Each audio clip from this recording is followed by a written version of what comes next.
पायल एक सुंदर, पढ़ी लिखी और आत्मनिर्भर लड़की थी। उसकी शादी अरविंद से तय हुई, जो एक मध्यम वर्गीय परिवार से था। अरविंद के माता पिता सादगी और पारिवारिक मूल्यों की मिसाल माने जाते थे। शादी के पहले पायल को उनका सादा जीवन पसंद आया।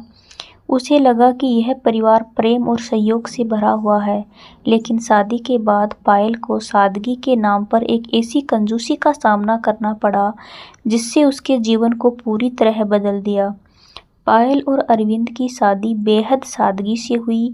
पायल ने इसे बड़े दिल से स्वीकार किया, क्योंकि वह फिजूल खर्ची के खिलाफ थी। शादी के बाद वह ससुराल आई। घर में सबने उसका दिल से स्वागत किया, लेकिन उसे शुरुआत से ही अजीब अजीब बातें महसूस होने लगी। शादी के अगले दिन पायल को पारंपरिक तौर पर नाश्ता परोसा गया। नाश्ते में एक बासी रोटी और बहुत पतली दाल थी। पायल ने इसे यह सोचकर नज़रअंदाज किया कि हो सकता है यह उनकी सादगी का हिस्सा हो, लेकिन धीरे धीरे उसे एहसास हुआ कि यह सादगी नहीं बल्कि ज़रूरत से ज़्यादा कंजूसी थी।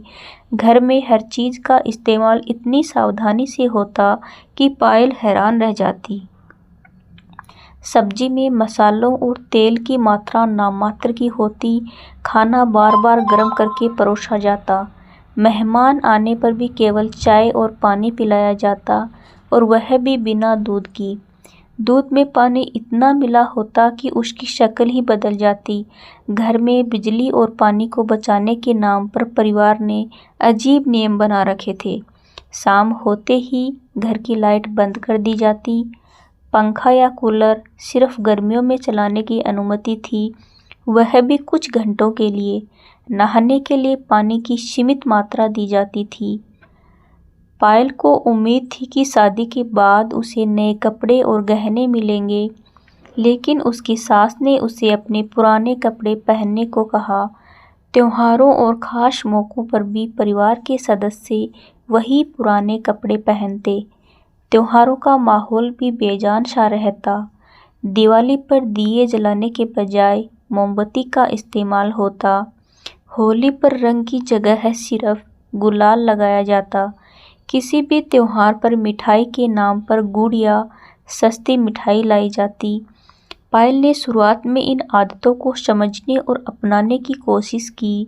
उसने सोचा कि यह परिवार का तरीका है और वह इसे बदल नहीं सकती, लेकिन समय के साथ यह चीज़ें उसकी सहन शक्ति पर भारी पड़ने लगी। पायल ने अरविंद से बात की। उसने कहा, यह सादगी नहीं बल्कि ज़रूरत से ज़्यादा बचत है। इससे जीवन का आनंद खत्म हो रहा है। अरविंद ने जवाब दिया, यह हमारे परिवार की परंपरा है। हमने हमेशा ऐसे ही जीवन जिया है। पायल ने परिवार के अन्य सदस्यों से बात की। उसने उन्हें समझाने की कोशिश की कि खुशहाल जीवन जीने के लिए संतुलन जरूरी है। उसने बताया कि फिजूल खर्ची गलत है, लेकिन ज़रूरत से ज़्यादा कंजूसी रिश्तों में दूरी पैदा करती है। धीरे धीरे पायल ने अपनी सूझबूझ से बदलाव लाने की कोशिश की। खाने में सुधार। पायल ने अपनी सास को समझाया कि खाना स्वादिष्ट और पोषक होना चाहिए। उसने घर में नए व्यंजन बनाने शुरू किए। घर की सजावट। पायल ने पुराने सामान का सही इस्तेमाल करते हुए घर को सजा दिया। त्योहारों का आनंद। उसने त्योहारों को खास बनाने के लिए छोटे छोटे बदलाव किए। दिवाली पर दिए जलाए और मिठाई बनाई। परिवार को शुरुआत में यह बदलाव अजीब लगे, लेकिन धीरे धीरे उन्होंने इसे अपनाना शुरू कर दिया। समय के साथ परिवार ने पायल की बात को समझा। उन्होंने महसूस किया कि ज़रूरत से ज़्यादा कंजूसी रिश्तों और खुशियों पर असर डालती है। परिवार ने पायल की सलाह मानते हुए संतुलित जीवन जीना शुरू किया। इस कहानी से यह सीख मिलती है कि सादगी और कंजूसी में बड़ा अंतर है।